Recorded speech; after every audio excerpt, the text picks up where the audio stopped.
Eu, quando jogava, não era só fazer o nosso. Faz o seu e tá tudo bem. Às vezes a gente seca também o adversário. Tá ali, cabeça a cabeça. Porra, ainda mais você sabendo que o Cruzeiro ganhou à tarde, que o jogo do Cruzeiro foi antes. O do Flamengo antes. Quando o Palmeiras entra em campo, já tá no primeiro tempo, terminando o primeiro tempo do jogo do Flamengo. Você tem que olhar para tudo. É um rival que disputa comigo cabeça a cabeça nos últimos anos por tudo aqui dentro do país, na América do Sul. Né? Foram até juntos para o Mundial de Clubes. Não vou ensinar a um cara que é vencedor, ele sabe como se ganha. Não é à toa que o Piperno acabou de falar, o Mauro, ele não pode ter sido o maior treinador do Palmeiras, mas é o mais vencedor. Né? Não vai se ensinar um cara desse como se ganha.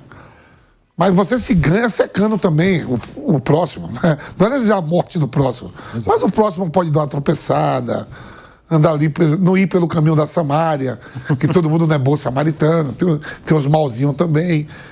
Então, aí eu fico me perguntando assim, o Flamengo gastou, estava vendo, quase 300 milhões em reforços, e o Palmeiras quase 500 milhões, né? Mais ou menos isso, Piperno. Isso aí, esse ano mais do que isso. Abriu os cofres o Palmeiras. E quando você pega e bota no papel os atletas que o Flamengo trouxe e que o Palmeiras trouxe, como reclama também da folha de pagamento do Corinthians, de estar entre as 5 maiores, e quando olha o plantel não condiz com o valor da folha de pagamento. Eu estava vendo a folha de pagamento do Ceará, é 6 milhões. 6 milhões, e o Ceará está tentando contratar jogadores e não acha. E não acha. O Palmeiras foi ao mercado. Aí quando eu vejo assim, o Palmeiras foi ao mercado, será que vale isso tudo os atletas que o Palmeiras trouxeram? O do Flamengo mais badalado, que a gente já conhece Saúl, já viu o Jorginho, o Samuel Lino, estava jogando a Liga dos Campeões, Campeonato Espanhol. E as contratações do Palmeiras, veio do Norte Floresta, joga na seleção paraguaia, quem foi mais dos reforços que veio. Aí o Paulinho não está podendo jogar, que a gente já conhece, o Estevão foi embora. Não, o Facundo. Facundo, não. Vitor Roque. Evangelista, tudo, a gente já conhece aqui. Só que olhando o time do Palmeiras, que saiu ontem, né, o time titular, faz muita falta mesmo. O Piquerez é diferenciado do Vanderlan, que saiu até puto, reclamando, mas eu acho que com ele mesmo. Pelo desempenho, não foi com o Abel, pelo desempenho dele. O Giai e o Marcos Rocha, pela idade, um tem um vigor físico maior, mais novo, o outro já é mais veterano, mas tudo. Não só com o Palmeiras, mas com o Atlético Mineiro também. Jogador vencedor. Aí sim, não joga a dupla de zaga. Os 3 zagueiros que normalmente atuam não podem jogar. O Fux, que está jogando muito bem. Qualidade de saída, de passe, cabeça erguida, bom na bola aérea. Gustavo Gomes, que é o grande líder. E o Murilo, que está lesionado. Aí sim. Aí a zaga toda e o próprio goleiro, tirando o Marcos Rocha, que já era habituado a ser titular. Não vejo uma diferença muito grande do Emiliano Martins para o Aníbal Moreno. Né? Apesar de um ser da seleção uruguaia e outro não frequentar a seleção da Argentina. Mas está tudo ali, muita pegada. O Evangelista está jogando ao lado dos dois. Quando não joga um, né? Se jogar o Emiliano, joga o Evangelista. Se jogar o Aníbal Moreno, ele está jogando também. Aí você pega ali o Rafael Veiga no lugar do Maurício, que ainda está tentando se consolidar como titular mesmo. O Eva já, de outros carnavais, ganhou tudo. E aí tem os meninos que foram lançados, né? O Luigi, o Flaco Lopes sempre entrando, fazendo gol. Mas assim, o que eu questiono é, como é que você poupa o Tigrinho, rapaz? O cara tem 20 anos, irmão. O cara está sendo poupado com 20 anos. Será que o Tigrinho... Eu sempre falo assim, quando você poupa, olha o sacrifício que foi. Eu vi o Abel fazer 4 substituições logo de cara e o Dorival fazendo também 4. Porque o time está perdendo. Se o time está perdendo, eu vou correr mais. Então o desgaste para mim vai ser maior do que... Eu estou entrando no jogo. Eu estou entrando no jogo com o time perdendo, eu vou ter que correr dobrado. E perdendo de 2-0, quando ele bota Piquerez, os caras tomam o segundo gol. O Corinthians está perdendo do Fortaleza, bota os caras. Então eu vou ter que correr dobrado para virar o jogo. Não só empatar e ter que virar. É por isso que você fala que sentiu... O Flamengo entrou com o time titular. E você fala assim, ó, pô, quando a gente vê o Palmeiras, dá pra ver que o Palmeiras vai fazer o gol. Por quê? Entrou com os caras pra tentar virar. O Flamengo já começa o jogo ganhando. Então quem entra no Flamengo, normalmente tem nível também, mas é reserva. Aí o Palmeiras vai e busca o empate, há um desgaste maior, porque você tá perdendo o jogo de 2-0, né? E eu não sei se os valores de mercado, né, eu sei que é muito caro tudo hoje, condiz com esses valores aí de 500 milhões, 300 milhões. O Flamengo vai por badalação, jogadores mais badalados.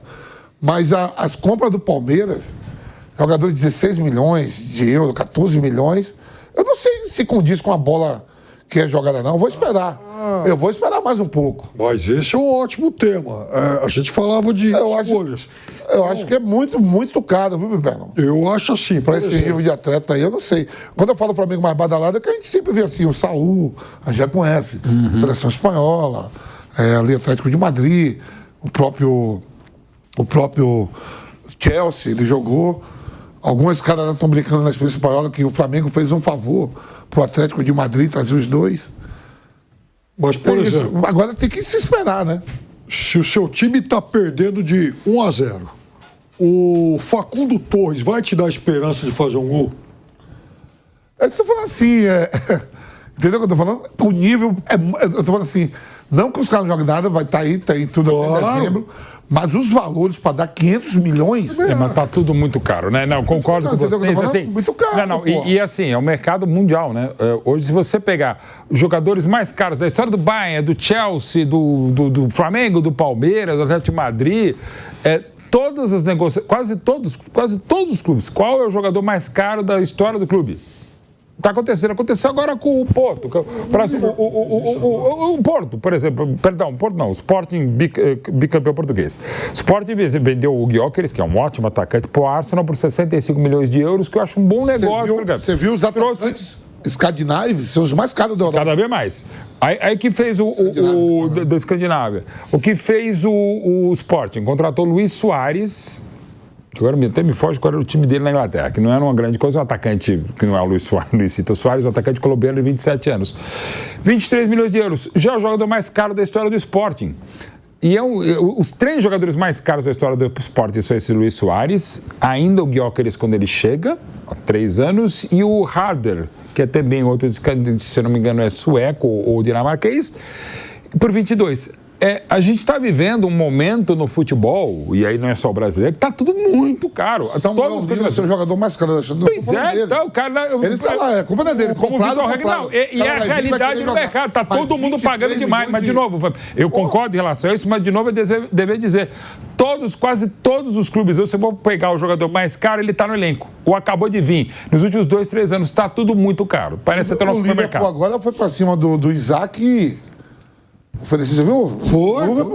E o Newcastle... E treinadores também. O Newcastle só não topou porque ele é patrocinado... o dono é um... Todo mundo sabe quem é, né? O príncipe árabe. Isso. Mas em outro momento eu duvido o Newcastle não pegar esse... Concordo contigo. Então, assim, eu fico olhando assim, eu fico analisando no Niltico, quando eu não estou... com a minha costela acompanhada com outra costela, porque... que você estava fazendo churrasco? Entendi. Então, ele disse que o Tico fala que briga com a mulher dele do nada aí, né? Briga do nada, até não é uma santa. A Lívia é uma santa. Com a minha costela... Por que costela? Eu vou te explicar porque... Que não é de porco, evidentemente. Porque eu vou te mostrar, eu vou te falar agora por que costela. Porque aqui, a costela tá aqui, né? Olha aqui, ó. A minha tá com umas dobras mais, mas a costela tá aqui. A costelinha aqui. Porque quando a mulher... Quando o Adão... Quando se cria o Jardim do Éden, Adão vê todos os animais juntos, ele se sente sozinho. Aí Deus falou, ó, vai dormir que quando você acordar, da sua costela sairá a mulher que vai ficar ao seu lado. Para viver ao seu lado. Se fosse para pisar nela, eu tiraria da sola do seu pé. Então, para você não pisar. Por isso que é a costela, Tico. Costela... Irmão, só hoje eu já tive ensinamentos mitológicos e bíblicos. Às vezes eu repito, mas conta um pouco diferente, mas é igual. Então é o seguinte, é muito jogador caro, eu não sei se tem esse potencial todo de ser decisivo e decisão assim, porque, ó, Você pega o Flamengo que entrou ontem em campo, o salário, os caras não têm culpa nenhuma. Não tem culpa nenhuma. Eu duvido que o salário do Lino e do Saul não dê a folha de pagamento do Ceará. Eu estava vendo a folha de pagamento do Ceará, é 6 milhões e os caras não conseguem contratar, fica pegando jogadores emprestados. Outro dia, o ataque do Ceará ontem foi Pedro Raul e Pedro Henrique, que aqui no Corinthians os caras queriam comer o fígado dos dois. Sim. Sabe? O Sobral entra no segundo tempo e muda o jogo. O Sobral estava ano passado no Cuiabá. É ídolo lá. O Ceará repatriou o Vina porque não achou os jogadores para contratar. É verdade, ele estava parado. Jogando na segunda divisão no Campeonato Árabe. A gente já fala que a primeira já é ruim, mas e na segunda? Então, na hora que entra em campo, não vejo essa diferença toda, não. Por exemplo, o Vitória ontem, eu saindo aqui do Canelada, escutando os comentários do Piperno, o Palmeiras começa muito bem o jogo. O Palmeiras começa, eu estou escutando a rádio, o Piperno comentando, começa muito bem o jogo e depois vai se perdendo. Aí o Vitória faz 2-0. Quando faz 2-0, o que é que se faz? Como eu sou um time menor, estou ali brigando para não cair, tentou se defender ao máximo. O Palmeiras faz as substituições e pressiona o Vitória, poderia ter feito até o terceiro. E o Abel mandando essa bola na área, porque o Flaco Lopes é forte nisso e fez o gol. Então, mas quando você tem uma diferença financeira e de gestão com muito dinheiro, é para você sobrar mais um pouco e com alguns adversários. E são coisas que a gente não vê com essa safra toda que Flamengo e Palmeiras têm, de estar sobrando em goleada com alguns times. É sempre jogo difícil amarrado. Tanto em casa quanto fora. Agora, eu quero saber uma coisinha, hein? Temos 2 palmeirenses na mesa. E aí é bom porque teremos imparcialidade. Foi pênalti claro para o Palmeiras, na opinião de vocês? Porque o VAR ele nem chamou. Foi um lance que eu fiquei bem na dúvida, sendo sincero. Então, Tá? eu começo pela sua dúvida. Se você ficou em dúvida e está sendo muito sincero nisso, e o VAR talvez tenha ficado também, é o seguinte: orientação do VAR prevalece a marcação de campo. O árbitro está em cima do lance. O árbitro não teve dúvida, ele está pertinho. Não foi. E repito, Pilhador, você acabou de dizer que estava em dúvida. Muita gente ficou em dúvida. Se é um lance tão duvidoso. Primeiro, o auxiliar, inclusive, está com o lance aberto para ele. Então, se é um lance que desperta esse tipo de dúvida, não é, por exemplo, um erro evidente, absurdo e tal, não é? Prevalece a marcação de campo. E eu teria marcado o pênalti. Mauro. Assim, primeiro momento, acho que não. Aí revendo os lances, e claro, o primeiro momento é o que, digamos, o árbitro teria visto.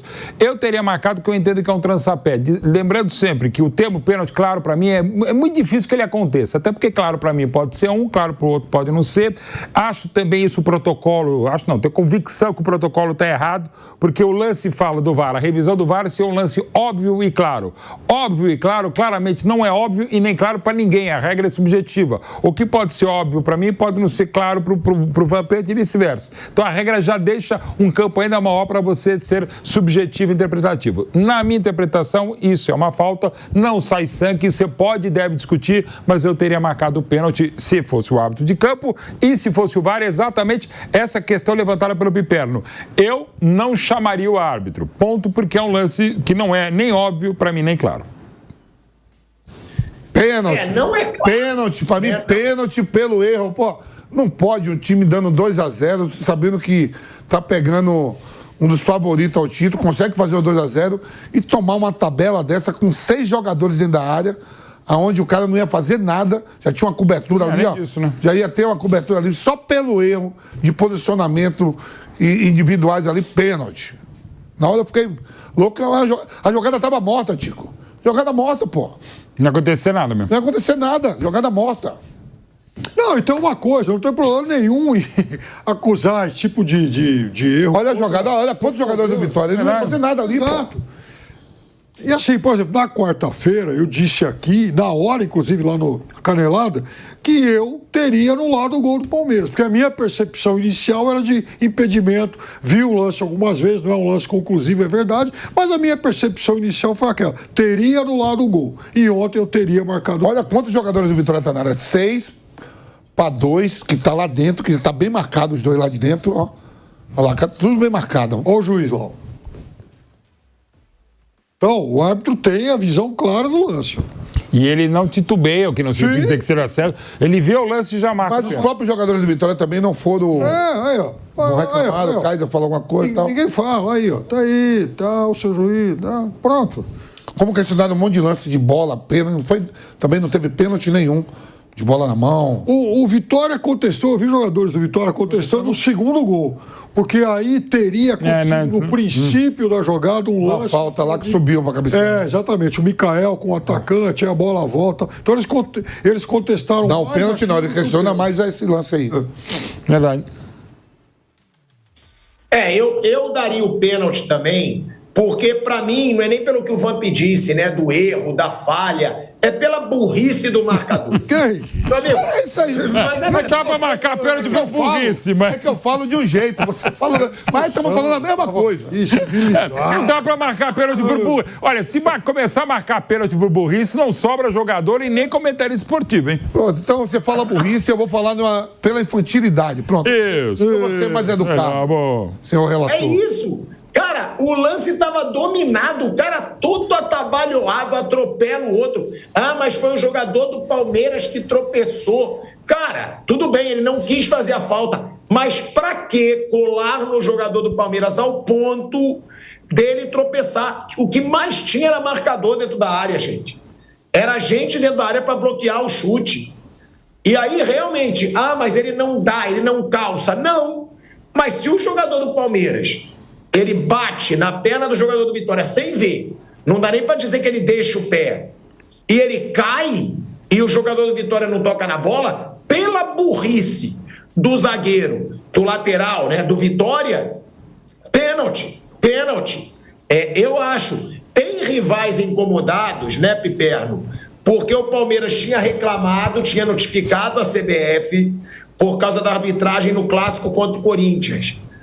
Então, os rivais estão dizendo que por isso, porque o Palmeiras reclamou, né, da arbitragem, hoje teve aquele impedimento muito polêmico no clássico contra o Corinthians, e aí pela reclamação agora o Palmeiras teria sido beneficiado. Mas é aquilo, política todos fazem, né, Piperno? Não, mas isso aí significa, por tabela, conspirar contra a índole do árbitro. Quer dizer, dizer que o árbitro foi influenciado por isso. Ou então ele foi coagido a tomar alguma atitude que favorecesse o Palmeiras. Então, quem diz isso, na verdade, ele ofende a idoneidade do árbitro. Que não tem nada a ver com a história, porque é um outro jogo, outra pessoa. Aliás, isso é deplorável. Notas oficiais. E aconteceu agora na Supertaça de Portugal, o Benfica fez a mesma coisa. O Real Madrid fez na temporada passada o tempo inteiro falando. Gente, vídeo, né, cara, mandando. Eu sou cada vez mais radical contra isso. Eu odeio radicalismos, mas eu sou cada vez mais. Eu acho que tem. Se colocar no regulamento geral das competições, algumas até tem, né? Mas cada vez mais radical. Olha, soltou nota oficial pós, embora tenha um pós que tem efeitos não retroativos, mas proativos para o futuro, que é o caso desse aqui, é o seguinte, e sobretudo as anteriores, tem um hábito que você não gosta, você discutiu no bastidor e coloca a nota oficial, não queremos esse árbitro, repito, fez o Benfica antes do jogo de sexta-feira, sei lá, semana passada, na Supertaça de Portugal, Benfica Esporte. Colocou punição na hora, cara. Pra mim, parece o Xandão, humor de Xandão. Não, assim, porque você colocar em dúvida o árbitro. Então nem vai pra casa, nem joga o campeonato. Quem foi campeão desse jogo? Foi campeão Benfica. Benfica, e gol do Pavlidis. E pra mim, o melhor campo foi o Richard Rios. Jogou pra caramba. 1-0. 1-0 pro Benfica. Agora você vê, o árbitro ontem teve um lance no primeiro tempo em que a bola bate na coxa do jogador do Vitória, sobe, bate o braço, vai o time inteiro do Palmeiras pra cima do árbitro. Não foi nada. Corretamente o árbitro... Ontem teve também no jogo de São Paulo, o Crespo deu um exemplo da hora. Falou pros jogadores, deixa o juiz, vamos jogar. Lógico. O Crespo falou isso. É isso mesmo, cara. Deixa o juiz, para de fazer... Vamos jogar. O Crespo tira os caras. E é legal porque, assim, eu cada vez mais falo, é o jogador e o treinador no Brasil. Seja ele argentino como o Crespo, que mandou bem isso aí, seja português. O Memphis, cara, em 3 rodadas já entendeu. Ele começou a se atirar no chão, começou a reclamar da arbitragem, começou a fazer rodinha. É insuportável o futebol no Brasil, na América do Sul, há muito tempo, e a gente tem que falar o tempo inteiro. Porque é goleiro que morre. Eu acho que a categoria que mais morre na história da humanidade nas últimas décadas é goleiro, ou passa mal. O time tá ganhando. O time ganha. É um negócio, independente se foi certo ou não, o cartão lá pro Léo Jardim. Tô falando de um modo geral, até que se suscita esse tipo de coisa. O cara realmente lesionado naquela situação. Então, assim, a gente tem problemas seríssimos e de novo, estamos roubando o telespectador, estamos roubando quem vai ao estádio e paga, quem paga pay-per-view, quem ouve aqui pela Jovem Pan, quem vê pela Jovem Pan, porque assim, a gente tá roubando minutos do espetáculo com muita cera, com muita reclamação e é insuportável. O derby de quarta-feira em Itaquera, na Neoquímica, com 1 minuto de jogo teve escanteio, já tava o Wilton separando. Na hora que ele vai marcar o primeiro pênalti pro Corinthians, fica meia hora para chegar ao VAR, porque os jogadores não deixam receber, o árbitro não se impõe. Ninguém ajuda o árbitro também não se ajuda. Tá insuportável o futebol no Brasil, na América do Sul. Eu tenho uma tese comigo seguinte, que a arbitragem é o seguinte, ela tem que se impor como é que se impõe? Com os cartões. Aí, vamos supor, o Palmeiras precisa do resultado, né? Aí o Gustavo Gomes vai para a área. Aí o André Ramalho fica segurando o Gustavo Gomes na bola parada. Sabe o que os juízes fazem? Vai lá e fala, se segurar eu vou dar o pênalti. Ele não tem que falar nada. Porque ele está favorecendo o marcador. Meu irmão, entrou na área. Ele tem ali que marcar, que nem o Davidson. O Davidson simulou um pênalti que não foi, e cartão para ele. O juiz foi amoroso com ele. Eu vou para a área para fazer o gol. O zagueiro contrário está me segurando, ou o atacante. O juiz vai pro cara e fala, não segura não. Se você segurar, eu vou dar o pênalti. Ele tem que fazer, ele tem que dar o pênalti. Ele ainda alerta os outros. Isso eu sou contra pra caramba na bola. Aqui no Brasil, é titular isso. Aquele pega-pega dentro da área e o juiz quer alertar o outro time.